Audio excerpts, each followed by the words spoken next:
All right, hello and welcome everyone. God bless America, as always. Today we're going to be going over a video of Lefties losing it from Sky News Australia. It's a shame we have to go to Australia News to get good American quality. We're going to do it in high speed, so let's get straight into it. Now it's time for Lefties Losing It. And where would this segment be if it weren't for bitter, bile-filled lefty loons filming themselves, losing it, and sharing it on social media? Here is such a man, I use the term man loosely, filming himself having an almighty tantrum on the beach because he saw flags. I'm here enjoying a nice day at the beach with my kids, and I turn around, I got these flags planted here on the beach by these MAGA Listen. And how do they know? How does he know they're MAGA Fs? What a piece of shit. This is all America. We know. You didn't storm the beaches to stake out your territory on the beach. This isn't the moon. I get it. This is America. But I'm sick of my flag. Your flag? So what would be the difference if you putting a flag up there rather than them? If it's your flag, how do you know they're white supremacists? Being represented by white nationalist trash. White nationalist trash, just because they have an American flag up. This guy needs to be sent to another country. Why don't you go to China? Goddamn beach. Yourselves. Imagine being so... And then he's going to sit there and video himself saying goes and not say it to their face. If he's a real man, he'd go up and, with the problem, he'd go up and tell the person themselves. Triggered by the stars and stripes. If it ain't your flag though, mate, if seeing the flag makes you so unhinged, perhaps consider moving to a different country. I'm willing to crowdfund a one-way ticket to Iran for you. Something to think about. Right. We've seen the ladies of The View keen to defend the lefties losing it on college campuses across America. Apparently, these kids are intelligent and ethical crusaders who want to change the world. Which students are pushing against, which I'm thrilled to see, because I like when students get mad and say, we want a change made. But how much do these protesters actually know about the Israeli-Palestinian conflict? Let's find out. Have you guys chanted from the river to the sea? Yes. Okay, which river, which sea? The Sea of...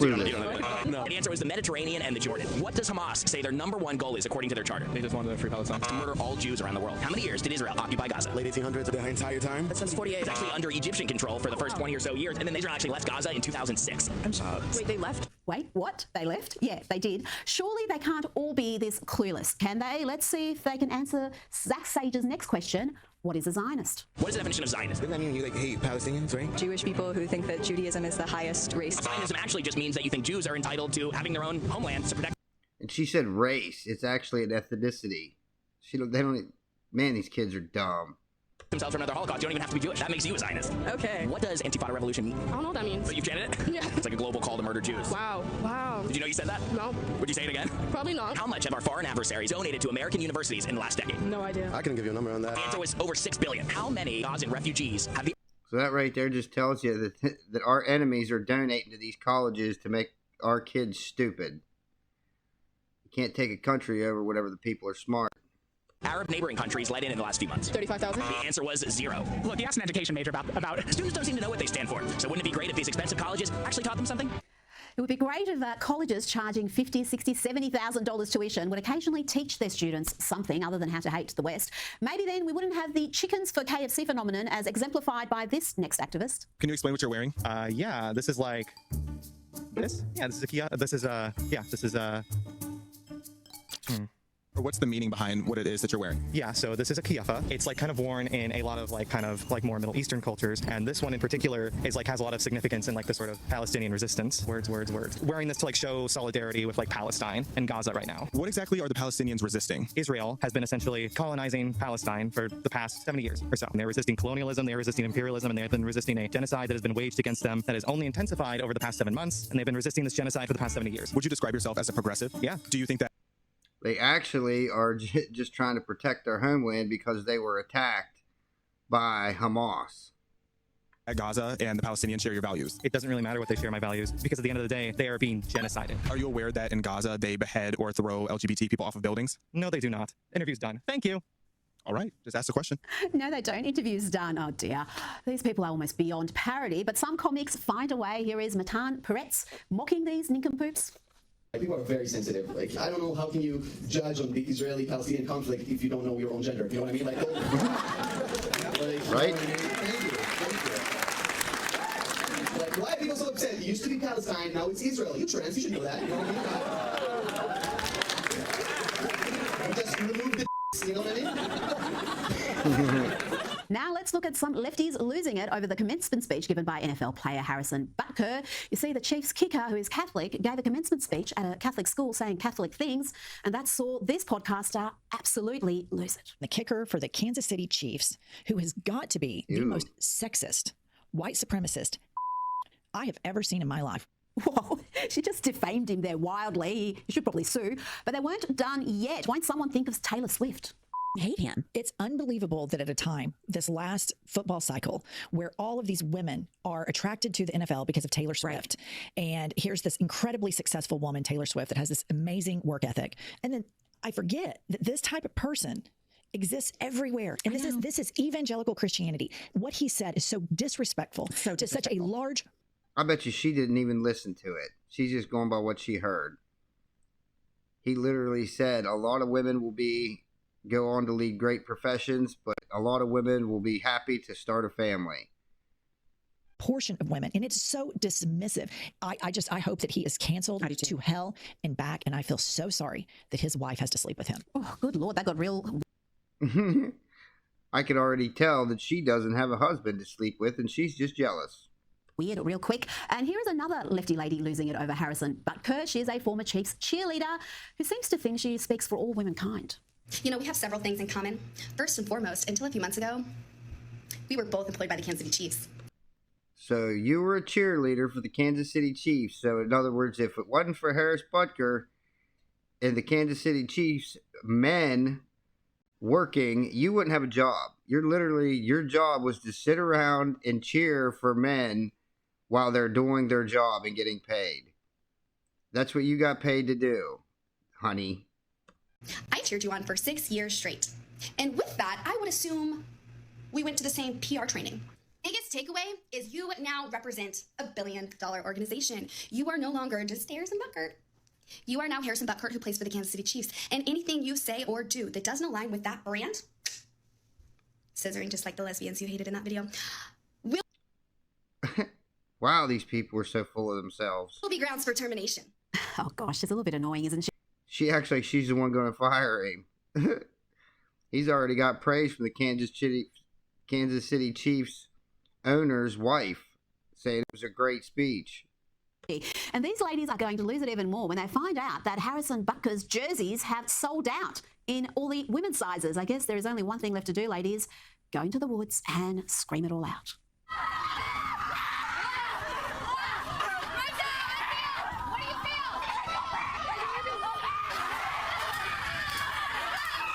I hate to say it, but this is why most women shouldn't vote. They vote with their feelings.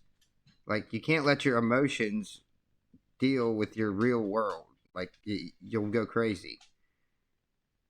It's ridiculous. Look at these women out here like idiots by beating sticks off the ground because they're mad at men.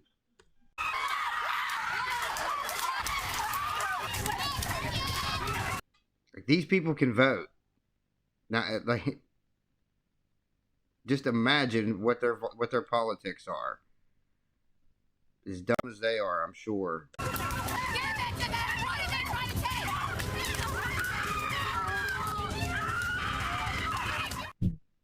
Like I said, that's why 90% of the women shouldn't vote. They vote with their feelings. Ridiculous. We're going to have more lefties losing it for you in a minute. Joining me now is Newsweek Senior Editor-at-Large, Josh Hammer. Josh, good to see you again. Talking about lefties losing it, let's check in to see how the leader of the free world is doing. And when I was vice president, things were kind of bad during the pandemic. And what happened there was no pandemic when you were vice president, dummy. was Barack said to me, go to Detroit and help fix it. Well, poor Look at this guy down here in the bottom left corner laughing at him. Mayor, he spent more time with me than he ever thought he was going to have to. God love you. Vice President during the pandemic, Barack said to go to Detroit. What pandemic is he talking about? What's going on, Josh? I mean, Rhea, I think what's going on is fairly obvious, which is that the purported leader of the free world is palpably senile, and he is losing control of both his physical faculties and his mental faculties. I mean, that's what happens whenever you install a president and they don't get elected. Rita, his staff has had to produce for him a bespoke pair of sneakers. He has to wear a special pair of sneakers, literally just to walk across the White House ellipsis to actually get to Marine One, the presidential helicopter, just to prevent him from tripping even more than he already is. And he's been tripping a lot over the course of his presidency. But however bad his physical decline is, his mental decline is obviously so much worse. I mean, I wouldn't even know where to begin when it comes to the shocking number of gaffes that we've seen over the past few years here from this pathetic excuse of a so-called president of the United States. This is only the latest example here. It's easy for us to joke about, Rita, but unfortunately, this has very real ramifications. I mean, dictators all around the world see the Yeah, that's right. Everybody around the world is laughing at us because our president can't walk or talk or read off the teleprompter, for that matter. Decrepit state of the commander-in-chief, and from Pyongyang to Moscow to Beijing and Tehran and everywhere in between, they are just licking their chops looking at this feckless excuse for president. And it's not just the gaffes, it's not just the cognitive decline. When he does put a sentence together, he's likely to be saying dangerous race-baiting speeches like this one he gave to black students at a college graduation ceremony in recent days. You missed your high school graduation. You started college just as George Floyd was murdered, and there was a reckoning on race. It's natural to wonder if democracy you hear about actually works for you. What is democracy? If black men are being killed in the street, what is democracy? The trail of... And by the way, America is upheld by a republic with democratic views. We are a republic, not a democracy. Promises still leave black communities behind. What is democracy? You have to be 10 times better than anyone else to get a fair shot. Most of all, what does it mean, as we've heard before, to be a black man who loves his country, even if it doesn't love him back in equal measure? It's just an incredible speech on so many levels, not just the falsehoods, not just the race baiting, but you just wonder what the motivation behind it is. Why does he want to put that message out there? Why does he want to tell black graduates that they need to be 10 times better than non-blacks to get a fair go, that they're being murdered in the streets? Yeah, this speech was absolutely positively disgusting. I mean, talk about how a president of the United States should, in theory, try to uphold the best of the American tradition. You know, what Joe Biden should have done. Just so we're clear, if you look at the NFL and basketball, like, that's 90% blacks. Like, it all depends on what you want to do, whether or not you're going to succeed. Like, nobody's complaining about not enough whites in basketball.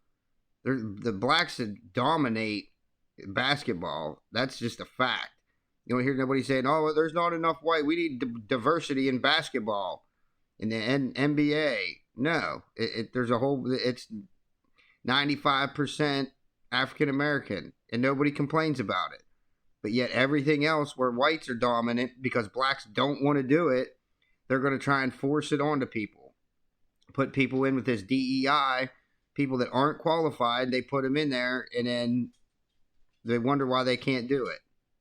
Ridiculous. Before he gave the speech at Morehouse College, which is historically viewed as probably the most prestigious of the HBCUs, the historically black colleges and universities in America. But he probably should have looked to some famous black Americans to see what they had to say about the American experiment, about our Constitution, about our Declaration of Independence. He should have looked at people like Martin Luther King, who spoke wondrously of the Constitution and the Declaration of Independence. He should have looked at Frederick Douglass, back in the 19th century, the great slavery abolitionist, who spoke wonderfully about the Declaration of Independence and how this country was founded, that is, America was founded in a noble and just way for a noble and righteous and just cause. And you know, just to bring some kind of empirical teeth to it, Rita, as well, this notion that black men and women in America in the year 2024 have to work 10 times harder to make it. Are you kidding me? Since the Civil Rights Act of 1964, there has not been de jure under law state racism in America. In fact, the last vestige of actual racism was affirmative action, which the Supreme Court thankfully and mercifully held as unconstitutional last summer. That was against whites, Asians, Christians, and various other groups, not against blacks. So this was a disgusting race-baiting speech, but it speaks volumes about the situation that Democrats find themselves in when it comes to trying to lock up the black vote. They are petrified of young black men in particular, basically the people that were right there in the Morehouse College audience. They are, and if they think the way to appeal to them and to bring them back in is to indulge in this sort of racial politics, this bigotry of low expectations, they're on the wrong track. But this is all they know, and that's what they're going back to. But I want to speak to you about this shameful episode for the Biden administration. And today, they've sent an official message of condolence to for the Iranian president, Ibrahim Raisi, who died in a helicopter crash yesterday. Really, the White House offering its condolences to the butcher of Tehran, a man who tortured pregnant women, who was responsible for thousands being slaughtered. It beggars belief. I mean, disgusting, honestly, does not do this justice, Rita. You know, tragically, by the way, it's not just Joe Biden. I mean, NATO, the official NATO spokesperson, also offered her condolences on behalf of NATO. There were many European Union, EU countries that did the same thing. But, you know, for the United offer their condolences to a murderer, a proven murderer. United States in particular, it really is kind of above and beyond disgusting. I mean, this is a regime, the theocracy, the malocracy in Tehran that's existed since 1979. This is a regime that quite literally chants death to America in the streets. They chant death to America in their legislature there. And, you know, just to kind of underscore how absurd this situation is, it's not just that they want to kill Americans and kill America. They do. The Iranian regime has the blood of hundreds and hundreds of Americans on their hand from the roadside IEDs that exploded during the war in Iraq. They have tried to assassinate Americans all around the world for that matter. But over the past 48 to 72 hours or so, what we have seen is that a lot of the Iranian people inside of Iran, Rita, have risked their lives to go on social media and celebrate the death of this man that you just described, the so-called butcher of Iran, this man who has terrible amounts of copious blood on his hands. And at the same time that the Iranian people who are struggling for basic human dignity and free expression inside their own country, at the same time that they are risking jail time, prosecution, or God forbid, even worse, just to go to social media and to express their joy that the butcher of Tehran is no longer with us. At the same time as that, the president of the United States and the leader of the free world is offering his condolences. How about we just say, we hope for the best for the Iranian people. May your next president offer you something remotely approximating human dignity. Not that the president has that power, it's up to the Ayatollah, but some message along those lines would have been nice. But offering condolences for a terrorist jihadist state, oh my God, never thought I would see it, honestly. Just if you can't put out a message that hopes for better days for the Iranian people, then just don't do anything. Don't put out a condolence letter. I mean, it is, oh gosh, for someone, as you know, my family fled Iran after the Islamic Revolution and the Islamist takeover of the country. So to have the US president, the Biden administration, put out a message like So she knows firsthand about this. like that, it's just... like I said, it beggars belief. Now let's talk about the illegal immigration crisis in the US. We know there's also a crime issue there. There's been some high-profile cases. I'm surprised this case hasn't got more coverage. An illegal immigrant has been arrested and could face life in prison after allegedly going on a serial raping spree in a van police have described as a rape dungeon on wheels. Here's more from Fox 11 News, and a warning to our viewers is this report may be distressing. A, quote, rape dungeon on wheels. Described as rigged for rape. Condoms, ropes, bungees, children's toys, multiple cell phones and hard drives. And the mattress, worn, stained, disgusting. I can say in almost a 20-year career, this is the most disturbing scene I've ever been in. Now, all that evidence has, of course, been processed. Everything that's in here. And that's an illegal immigrant that come here literally just looking to take advantage of our young women in America. Man, this is horrible. Is what's left. Investigators say the man they call a serial rapist would lock women inside this mobile cage, locked in from the outside, behind this metal partition with no escape. It's incredible that we keep hearing about these cases with victims who have been left broken. Some have lost their lives. And yet, really, the Biden White House has done nothing concrete to tackle this issue with record numbers flooding in through that southern border. You don't know who they are. You don't know their criminal history. And we shouldn't be surprised that cases like this are emerging. Yeah, you know, there's no shortage of cases just like this. It's the tragic part. So I live in South Florida, as you know, Rita, and it was in Palm Beach County in Lake Worth, Florida, just 2 or 3 weeks ago that a very similar story unfolded. I don't think that there was a physical van. I mean, God forbid, those images are indeed shocking and cut to the core of our human consciences. But here locally in Florida, there was also an illegal alien in Lake Worth who was also raping women, and they finally caught him after he had done damage to God knows how many souls. And actually, the Palm Beach County, Florida sheriff, to his great credit, was very outspoken about this. And he said, you know what? This person should never have been in this country. And who knows how many people have been damaged by the fact that he was just here. And it's ultimately up to the federal government to prevent them from getting in here. But the Democratic Party in its current all these people, every person that was murdered and raped by an illegal immigrant is 100% Joe Biden's fault. He's the one that unlocked the border. Trump had the border sealed. He had the lowest illegal immigration of any president in over 40 or 50 years. So all the blood from these people is on Joe Biden's hands personally. Manifestation, Rita, has no interest whatsoever in trying to stop the migration inflows of illegal alien immigration, because why would they? Every time that an illegal alien gets to a state due to a ridiculous bit of constitutional misinterpretation by the U.S. Supreme Court, illegal aliens actually count for U.S. Census representation. It's a ridiculous case that the U.S. Supreme Court has to take to rectify at some point, but under current U.S. Supreme Court case law, illegal aliens residing in states like California, Illinois, New York, New Jersey actually add congressional representation there. So you have that, and you have the fact that they're likely future Democratic Party voters. The incentive structure isn't exactly aligned properly for Joe Biden and his fellow Democrats to actually shut down the border. What I greatly fear is that it's probably going to have to wait for the next Republican president, in all likelihood Donald Trump, possibly come January 2025. Josh Hanna, thank you so much for your time. And that's today's video, everybody. That's it. Trump 2024. He's our only hope. If you like it, like it. If you like it a lot, you want all your news in half the time, go ahead and subscribe. Till the next time, y'all take care, and God bless you.